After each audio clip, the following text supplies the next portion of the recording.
Hello, hello. Happy Thursday. Happy day. Happy life. Happy journey.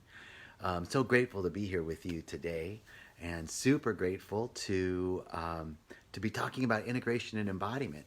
And I'm just really in a lot. This today has been a really amazing day. Yesterday and today, in terms of my own integration and embodiment. And so I'm super excited to talk to you about this topic and how not only it works after Rythmia, but how our entire life, hey Jen, our entire life is integrating and embodying that which we are working through. So, wow, just grateful to be here with you today. I just want to start in this moment with gratitude, because gratitude is the signature that it's already done. We can't be grateful for something that we don't already have. So I'm beginning right now to know that in the mind of the infinite, this Facebook Live is perfect. It's already done. It's already complete. It's already amazing.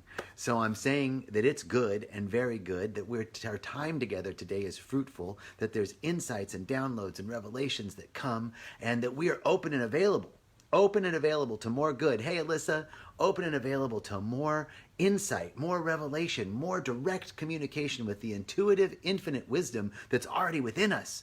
So that's what I'm knowing about this talk right now, today. It's amazing. And that we're all working together to create this container for deeper understanding, deeper connection, deeper realization that all is well.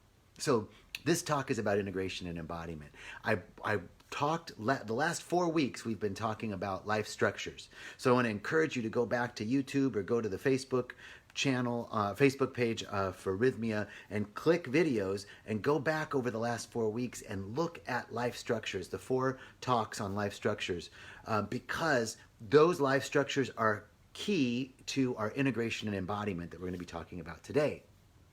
And the reason why, now not that you have to go back and do that in order to, hey Joel, good to see you, brother. You don't have to go back and listen, although I highly recommend it, because the guy who does those talks, he's pretty funny and really insightful, personally.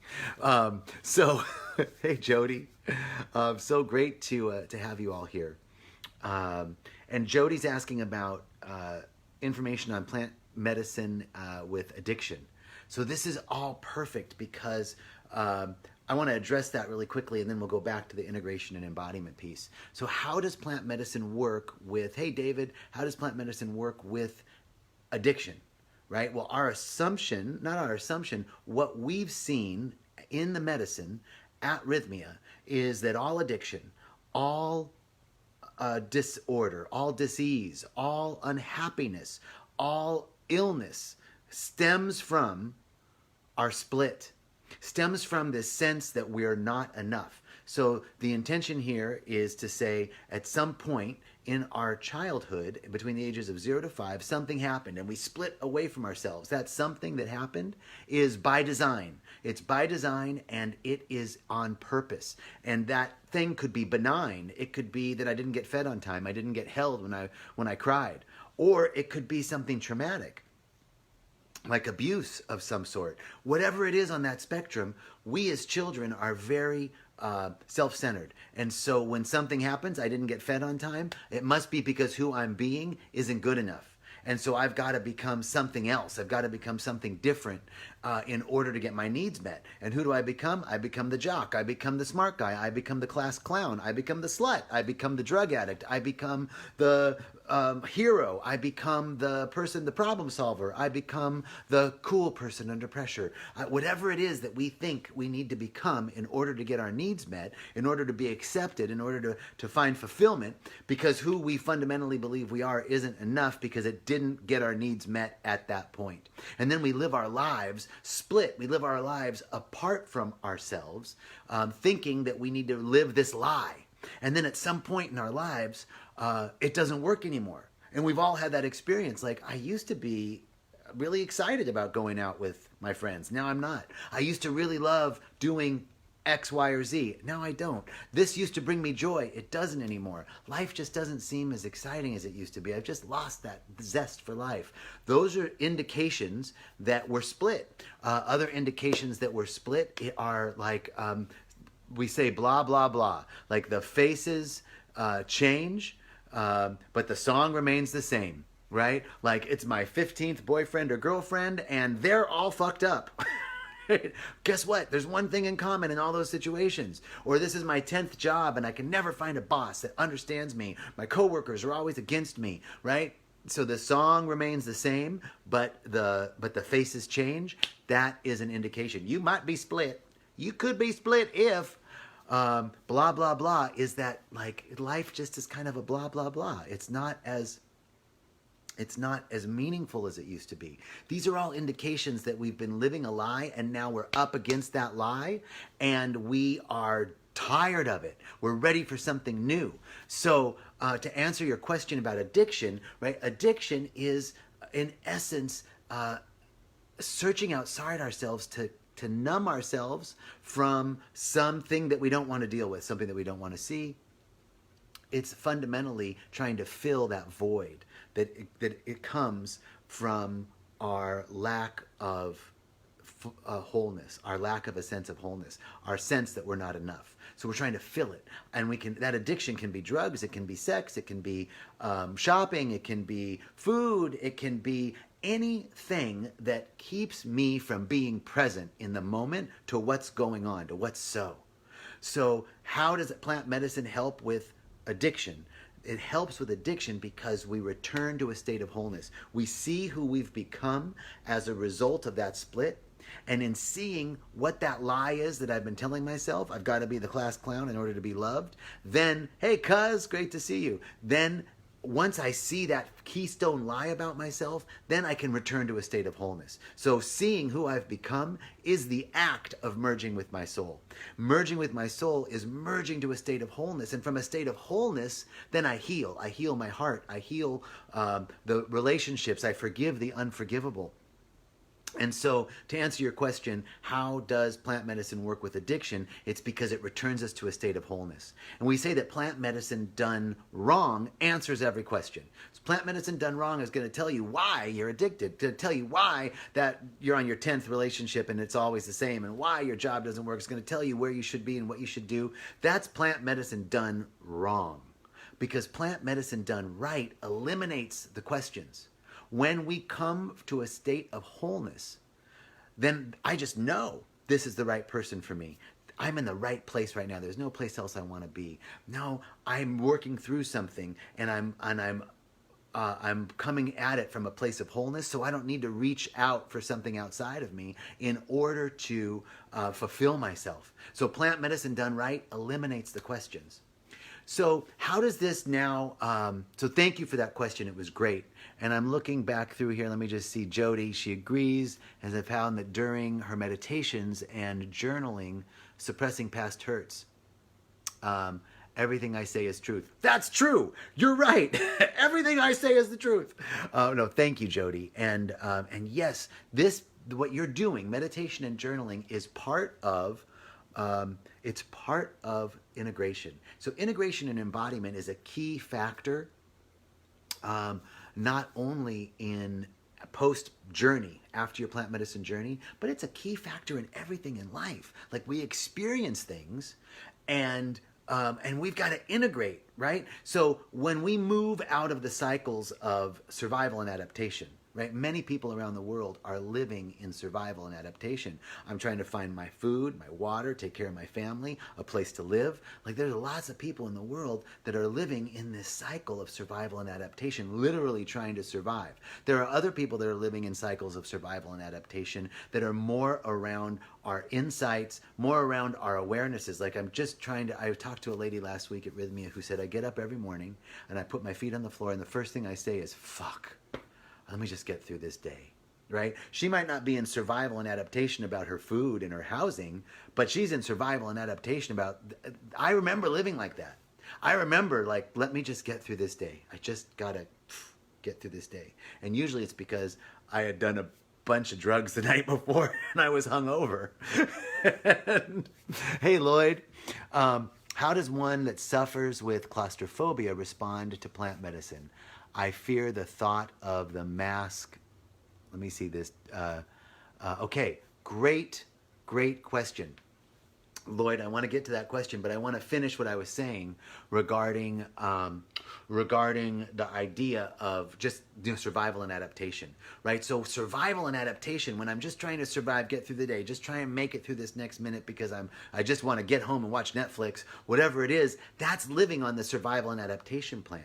When we move into a state of insight and revelation, and then dissolution. So I get new insights, I get new downloads, I'm connected to the intuitive wisdom of all of life. It's flowing through me. I get these divine nudgings, these divine urgings, this, oh yeah, I got to do that. Oh, I'm remembering I need to do that. That's living life on flow, living life on God, living life in spirit.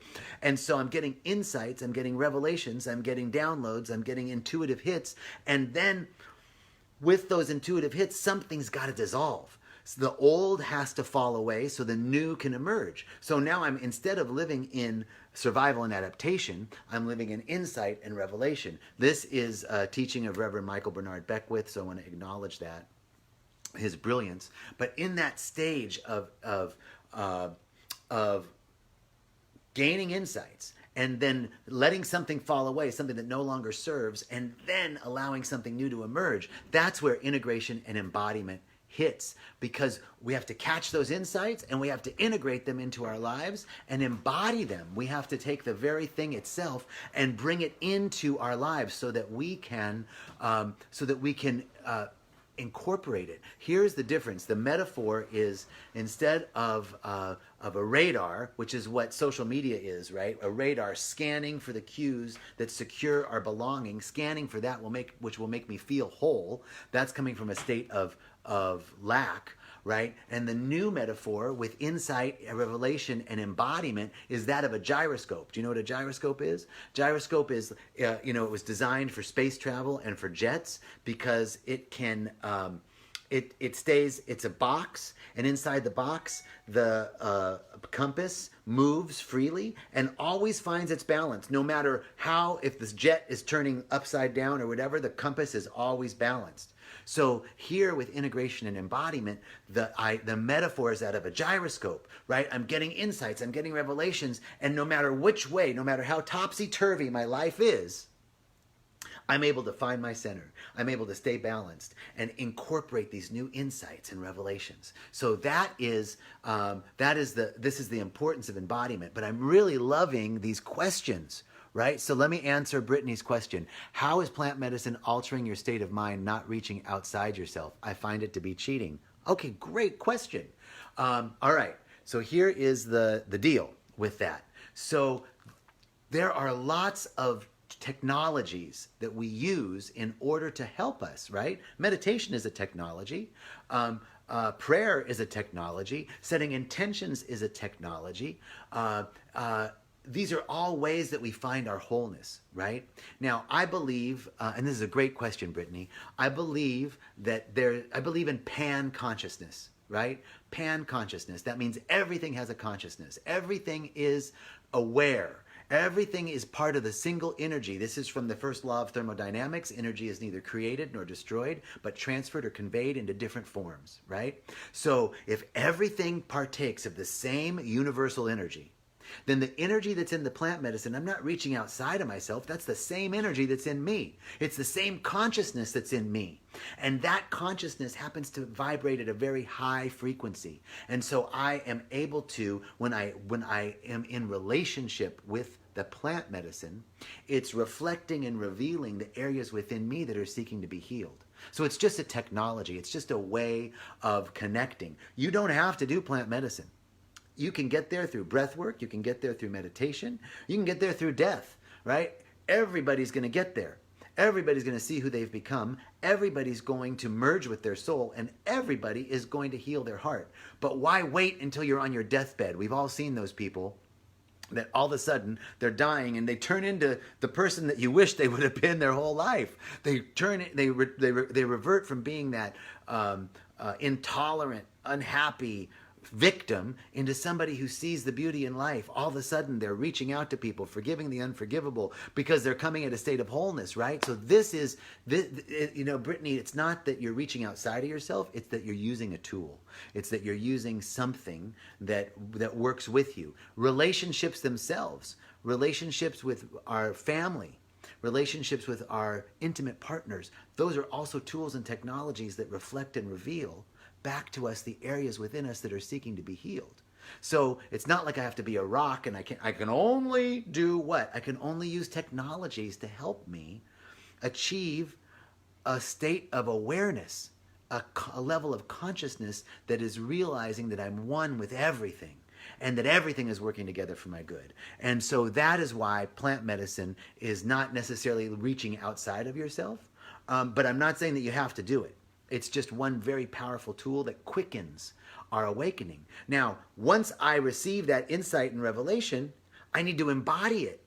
Once I get the information from my journey, I need to do the work to embody it. So I'm not reaching outside of myself for something to help me. I'm utilizing tools, divine tools, that were left as gifts from the Savior, gifts from the singular source, right? There's an old joke. There's an old joke about the guy who was in a flood, and he hears that there's going to be a flood, and the people come by and go, "Hey, I'm here to tell you there's a flood." And the guy says, "I'm waiting for God to save me." And then the waters start rising, and he climbs up on his roof, and somebody comes floating by in a boat, and they go, "Hey, come on, man, let me help you." He goes, No, God's going to save me." And then a little bit later, the water's rising. He's on the top of his roof. The water's getting up there, and there's a helicopter that comes by, and they're like, "Please get in the helicopter because we're here to save you." And he goes, No, God's going to save me. Well, anyway, the guy ends up dying in the flood, and he gets to heaven, and he goes, "God, I thought you were going to save me." God says, "I sent you somebody to tell you the flood was coming. Then I sent a boat, and I sent a helicopter. What the hell else do you want?" So it's the same thing, Brittany. Like, there's tools. They might not look like we think they should, but the divine presence is in, through, and as everything, and it's giving us aid and assistance. And if you'd like to accept one of those aids, plant medicine could be one of them for you. All right, let's look back at some comments and see what. Let's see. Hey, Petra from Switzerland. Hello, Rick. What's up? Tammy. Yes, you'll be there in 2 weeks, and yes, your miracle has already happened, Tammy. And Jody, I'm tired of living life unconsciously. I want to wake up and live fully aware. This is yours now. Like now, right now, this breath. Can you be aware right now of this breath?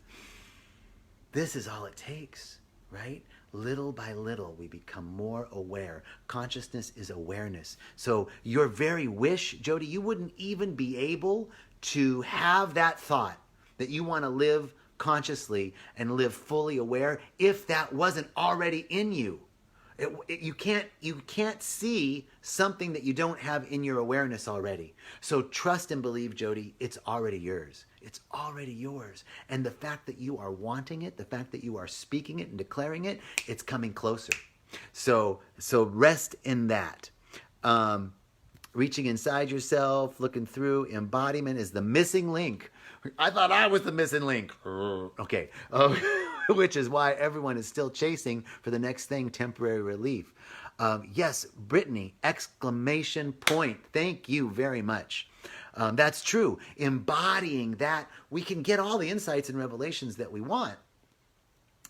But if we're not reaching down and incorporating of taking in new information and coming to a balance within me. Wow, I like the way my hands are going. I'm looking very new agey right now. All right. So if I'm not taking that information and, like the gyroscope, coming to a balance within myself, I'm not embodying. And so that is the key with meditation. You can get insights from meditation, and if you're not embodying them, you can go to Agape every week and hear beautiful words from Reverend Michael, but if you're not embodying it, it's the same thing. We see people coming to Rythmia or to Agape all the time, and they're like, "Oh, I just need to come on Sunday and get that hit. Like, give me that hit of good vibration, good energy." And then by Wednesday, they're like, "Fuck you, hate you. My mother-in-law's an asshole. I can't believe my kid," right? And they come back, "I need that on Sunday. Give me that good vibe." Well, it's because we have to embody. what we have learned and heard, whether it's at service on Sunday, whether it's in plant medicine ceremony, whether it's in your meditation, it's all embodiment. So thank you for your question, Brittany. It was really brilliant. Kelly, thank you, Kelly. Meg, hey, Meg McGill from New Jersey. Ferdinand, do you have any recipe books on how to make plant medicine? Any ideas? Okay, brother, let me tell you this, Ferdinand. This is an ancient technique, right? This is not something that you just, this is a shamanic teaching that you need to be trained in is my understanding, that it's a very sacred piece. So I don't have, personally, I have not been trained in that. And I can tell you, from the sourcing of the plant to the way that it's made. I know the shaman, when they're brewing this tea, they're praying, they're dancing, they're singing, they're imbuing this vibrational plant with the high vibration of prayer. So it's very, very, very important the way that it's done. And I would encourage you to search out a shaman and talk about that. Paul Nash, welcome. I'm calling people out with their last name. I hope that's okay. Yusuf, great to see you. Hey, everybody. Maria. Hi, Maria. I'm so glad that you loved going to Rythmia, Meg. Bert. Let's see. What did you say here? I don't know what you're saying, Bert. I'm sorry. I don't understand what you're trying to say, brother, but if you send it to me again, I'll try and read it. Okay. So beautiful. All right. So what I wanted to, you're right. I am no shaman, Bert. Absolutely. No, I am not a shaman. A shaman is, I'm absolutely clear and aware that I am not. But what I am is somebody who's walking the path. And I'm really engaged in my own spiritual growth and development, and I want to walk the path with others. And that is what really excites me. And I have this desire to be in service. And so that's who I am. And I'm grateful for your comments. Jody, do you have any medical staff that will help the addiction component, or do you have to be totally clean? So Jody, on that, you need to call our office and speak with the phone agents at the Rythmia number that's on this post, because they can help you with certain things you do have to be off of, because we're a medically licensed facility. We do have psychologists, PhD, psychiatrists, etc., and medical doctors on property. And they can help you, but also the staff will tell you what you need, how long you have to be off of certain things, because there are some components with the plant medicine that are very important, like with SSR uptake and MAOA inhibitors, etc. All right, let's see what people are saying. Kathy, Rythmia is awesome. I'm great. You're heading back on Sunday. Woohoo! I'm grateful too. And Mandy, I'm called to do this greatly. Getting there one day is a goal for me. I have blocks from childhood. Yes. Okay. So here's the deal. These things that block us from childhood, those are the things that come up to be healed. So this is key. And Rythmia quickens that. It's like the best curated experience. All right, let's look and see what else is going on. I want to go back to the topic today, which is integration and embodiment, and some of the keys. So just to wrap this up, I want to say that the keys to integration and embodiment are practice. Practice. Can I say that again? Practice. So our spiritual practices are meditation, prayer, and not prayer in the old, hey, I'm so glad. Wait, Deborah's coming. Daryl's coming. Harriet's coming. I love it. And Eden is coming. Woohoo! You guys are awesome. I'm going to be there for the entire month of March. So I'll be all through March. I'll be up in Rythmia doing my thing with everybody. So, all right. So here is the piece about integration and embodiment that I want to leave you with. Meditation, prayer, movement, moving our bodies, yoga, breath work, These are all aspects to helping integrate and embody, and physical movement is key to embodying. I can't tell you how important that is to embodying insights and revelations. For example, I am I am learning how to do a handstand, right? But when I get there in a handstand up against the wall, I'm afraid. I'm super afraid that I'm going to fall. When I watch somebody else do a handstand, it looks so easy, and they're not even that far from the floor. So I'm like, what's the big deal? But when I'm upside down, man, I am scared. And anything that happens, I'm like, and I want to get out of the handstand really quickly. So the physical movement of getting into a handstand, putting myself into an uncomfortable position, and then seeing what's available for myself when I'm there has helped me to integrate some aspects of my journeying, which is, can I be calm in the face of uncomfort? Can I see what's available even when it doesn't feel comfortable? How reactive am I? Wow, I'm so reactive. You say one thing to me and I'm like, fuck you. I mean, I'm really like, I'm reaction Jackson a lot of times. So, hey, Gerda, hi from Austria. I love it. Deborah Charles. Oh, yes. So in the handstand, all of a sudden, all this stuff is coming up. Can I be calm in the face of discomfort? Can I not react as fast? So it's helping me embody all of these insights and revelations that I've received, all the insights and revelations that I've received in ceremony as well as in meditation. Let's see, Tammy, I lost my son a year ago, and I feel that loss has led me to you, hoping to merge with my soul again and be able to see the bigger picture of life and how things happen to lead you to a better you, hoping this helps me with my loss. And I'll be there with you. I'm so excited. I arrive on the 29th too, Tammy. Please, please, please find me. God bless you. There's nothing that anyone can say regarding the loss of your child. But I do know that there is a spiritual principle here. And you're right there, right, to see the bigger picture of life and how things happen to lead us to growth. We can talk a little bit more. In fact, what I'll do is I'll prepare something for next week on the 4 windows of manifestation. Things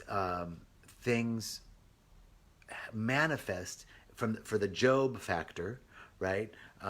Which is that, Job, his worst fear came true, right? So sometimes things manifest because they're an unconscious fear, and we keep them in our awareness, and then they actually outpicture in our lives. Job's worst fear was that he'd lose everything, and he did, right? The next thing is a lesson. Sometimes we are looking for lessons in life, and unconsciously or subconsciously or our higher self takes those aspects of us that are looking to be healed and create situations where we learn lessons in life. And then there are blessings, right? And a lot of times the loss of a child, moves into this realm of a blessing, in the sense, of course, it's like you said, Tammy, leading me to a bigger understanding of life. So a lot of times these angels are here to help us for a short period of time, and the tremendous loss that nobody would want to experience leads us to a deeper understanding, to a deeper compassion, to more profound realizations of oneness. There's nothing that I can say that would overcome or compensate for that. But to know that there's something really, really amazing for you here at Rythmia and in this experience. So I'm so grateful to be with you. And I'm so grateful for your willingness. So God bless you, and connect with me. I'll be there with you. And Jennifer, thank you for sharing. Your loss as well. So super, super inspirational to see, this tremendous loss that you've experienced and how you are incorporating that loss and turning it into a blessing. Wow. Gerda is going to ice baths. Man, that's exactly it. I was arguing with my brother just the other day about my spiritual brother about ice baths because we're doing the cold plunge, and I was like, what the fuck is this? I don't see there's no clinical data that shows that this is beneficial, blah, blah, blah, blah, blah, right? And it was harder because of all the questioning in my mind. I made it harder. Same thing with plant medicine. You want to question? Cool. It's just going to make it harder. Do you want to open up gently and see what you can receive out of it? It's going to make it easier. Same thing with the ice bath. If I just open up gently and see what I'm going to get, how do I feel? Let me just get to how I feel. Forget about wanting scientific data about does the ice bath improve my immune system and reduce inflammation? How do I feel? So I gave my spiritual brother Khan a really hard time the other day about the ice bath. So Ferdinand, I have to go to take care of everyone, and hopefully we all find our in-body and so lost but not giving up. Thanks, bye. Okay, Ferdinand, I'm going to just kind of interpret that. You don't have to take care of everybody. In fact, what we say is take care of yourself. You want to heal your brother, you want to heal your wife, you want to heal your kid, heal yourself. You know, I see people in ceremony, they're standing up and they're like, I'm here to heal everybody in the room. It's beautiful, and you could be called to be a healer, but what you're called to do at Rythmia is to sit on your mattress and heal yourself. Heal yourself. And the consciousness, we heal in consciousness. So if I want to heal my work, if I want to heal my relationship with my boss, it's all here, baby. It's right here. Because everything is reflecting and revealing the areas within me that are seeking to be healed. So, all right, everybody. I'm loving, yes, laughing about the ice baths because, fuck, what the fuck's up with that? I hope that my spiritual brother Khan is listening right now, because I'll tell you, it's a hard challenge. But I've been doing it, and the whole time thinking, what the fuck? Why am I doing this? So anyway, I think it's time to go. I think I gotta get on up out of here. I want to thank you all so much. It's been so tremendous to be with you today. Thank you for your questions, really great questions, and thank you for your consciousness. I'm so glad we can be in this space together, knowing that all is well, knowing that you have everything you need, and you need everything you have, knowing that all your needs are met, knowing that life is working together for our good, individually and collectively. So much love, so much gratitude. Thank you so much. Have a beautiful day. Peace and richest blessings.